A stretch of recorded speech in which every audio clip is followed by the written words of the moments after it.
Magandang gabi mga ka-horror. Tawagin niyo na lang akong Victor. Isa akong ordinaryong biyahero na madalas bimahe sa hilaga ng Luzon para sa trabaho at bakasyon. Mahilig akong maglakbay mag-isa. At isa sa mga lugar na malapit sa akin ay ang Baguio City. Ngunit isang gabi, sa isang kalsadang kilalang mga taga rito, naranasan ko ang pinakakakaibang gabing hindi ko malilimutan. Kilala ang Baguio bilang lungsod ng mga Pino, ng malamig na hangin at ng kasaysayan mula pa noong panahon ng mga Amerikano. Ngunit kasabay ng lahat ng kagandahan, may mga kwento ring bumabalot dito. Mga kwentong hindi madalas na isinusulat sa mga aklat o ipinapakita sa mga turista. Isa sa mga kwentong iyon ay ang tungkol sa isang babae sa puting bestida na lumilitaw tuwing 10 oras ng gabi sa isang kalsada, ang Luwakan Road. Kung ikaw ay taga Baguio o nakapunta na roon, marahil ay pamilyar ka sa Luwakan.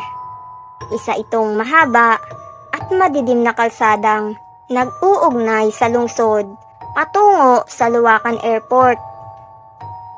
Ngunit sa gabi, lalo na kapag hating gabi, nagiging tila ibang mundo ang lugar na ito. Madalas itong tahimik, halos walang dumadaang sasakyan at nababalutan ng makapal na hamog. Noong 2018, galing ako sa isang pagtitipon sa Ligarda Road at kinailangan kong umuwi sa isang kaibigan na nakatira malapit sa Luwakan. Sa halip na dumaan sa mas maikling daan, nagpasya akong subukan ang kalsadang iyon. Pagdating ko sa bungad ng Luwakan Road, ramdam ko agad ang lamig. Hindi ito karaniwang lamig ng Baguio. Ito ay tila nanunuot sa buto, mabigat at puno ng kakaibang presensya. Habang naglalakad ako mga ka-horror, tanging ilaw lang ng mga poste ang nagsisilbing gabay. Ngunit hindi lahat ng poste ay may ilaw. Ang iba ay patay na at ang paligid ay nilalamon ng dilim. Sa aking gilid, ang kakahuyan ay tila walang katapusan. Walang maririnig kundi ang sariling yabag at ang paminsang hampas ng hangin sa mga puno. Makalipas ang ilang minutong paglalakad, napansin ko ang isang anyo sa unahan.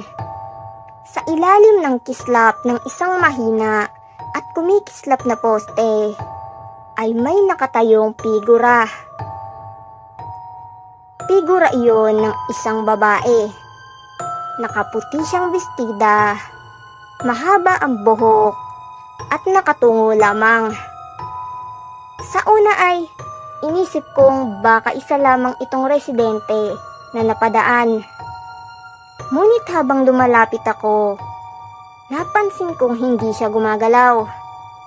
Wala man lang bahagyang galaw ng katawan o buhok kahit may hangin. Lumampas ako sa kanya, pilit na hindi tinitignan. Ngunit sa mismong pagdaan ko, ay naramdaman kong bumigat ang paligid. Parang huminto ang oras. At mula sa gilid ng aking paningin, nakita kong ang mukha niya ay halos wala, maputla, at ang mga mata ay madilim na animoy walang laman. Nagpatuloy ako sa paglalakad. Pinabilis ko ang aking hakbang. Ngunit sa bawat 5 metro na nalalampasan ko, doon ko napapansin na muli ko siyang nakikita.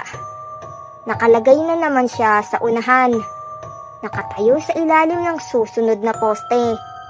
Imposible iyong mangyari, ngunit paulit-ulit, sa bawat poste, siya ay naroon. Habang mas lumalalim ang gabi, mas lumalapit ang kanyang presensya. Hindi na lamang siya nakatayo. Naririnig ko na ang mahihinang yabag na sumusunod sa akin. Kapag humihinto ako, ay humihinto rin siya. Kapag naglalakad ako, sumusunod siya, ngunit hindi ko siya nakikitang aktwal na gumagalaw. Pagdating ko sa bahagi ng kalsada kung saan makikita na ang Luwakan Airport, biglang nawala ang lahat ng ilaw. Ang buong kalsada ay nilamon ng dilim, at sa katahimikan, narinig ko ang isang tinig. Mahina, ngunit malinaw, mula sa aking likuran. Hindi ito salita, kundi isang hikbi. Ang pag-iyak ng isang babae, mabigat at puno ng dalamhati. Nagmadali akong tumakbo. Halos mawalan na ako ng hininga. Ngunit sa bawat hakbang ko, ramdam ko na parang hindi ako umuusad. Parang lumalayo ang daan at mas lumalapit siya. Hanggang sa aking gilid, sa pinakakakaunting liwanag mula sa buwan, nakita ko siya, mga kahoror. Ngayon ay hindi na lamang siya nakatayo.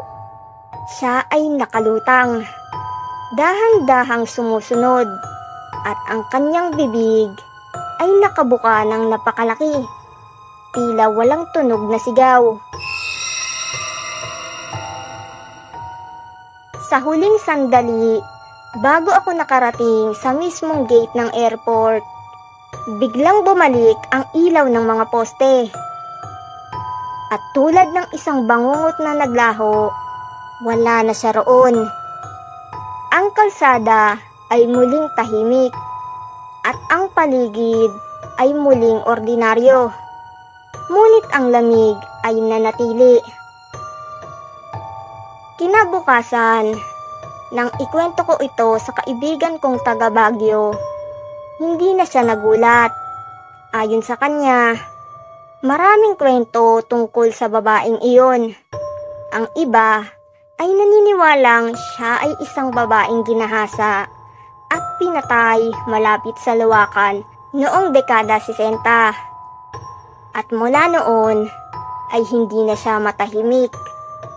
Ang iba naman ay naniniwalang isa siyang kaluluwang nawawala na nagiging babala sa mga dumadaan upang huwag maglakad mag-isa sa kalsadang iyon.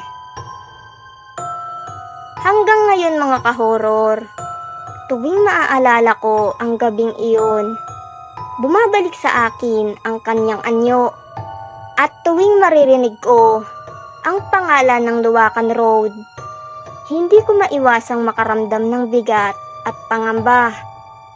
Sapagkat alam ko, sa bawat dilim ng kalsadang iyon, may mga matang nakatingin, naghihintay, at handang muling magpakita sa sino mang maligaw ng landas.